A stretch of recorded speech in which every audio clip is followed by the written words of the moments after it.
Hey everyone, welcome back to another quick how-to. In this video, we're going to show you how you can reset your progress on Monopoly Go. Well, basically, we have two ways here on how you can reset your progress. First one is by completely deleting your account, and then the second one if you want to start a new fresh account on Monopoly Go.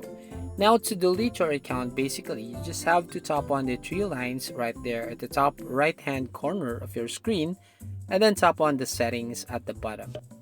And here you will find a button which says account deletion. So we're going to tap on that and you'll be directly go to an article as you can see.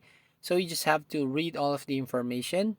And here you can just remove or delete your account to basically restart your progress. So if you tap on delete my account button right from here, so just have to complete all your information. And once done, it will now starting a new Monopoly Go account.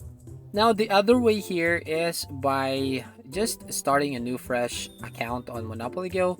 So just tap on the three lines at the top right and then tap on settings at the bottom. And again, we're going to tap on the connect account button right here at the bottom.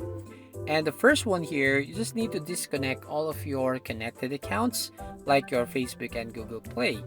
Once done, go to your phone settings and then from here scroll down and tap on the apps and then find the manage apps or apps management depending on a mobile device that you are using. And then from here, you just need to wait for a few seconds and then use the search box at the top and type Monopoly Go and then tap on that app.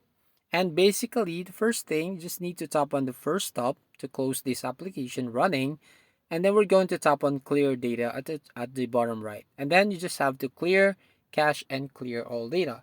Once you've done that, you can just reopen the Monopoly Go app. And it's just like you're starting a new account. You just basically select your Facebook account. Or if you want to start a new fresh account, you just need to use another Facebook account so you can basically start from zero. So yeah, that's how you basically reset progress. So thank you for watching. If you find this video helpful, please leave a like and subscribe to our channel.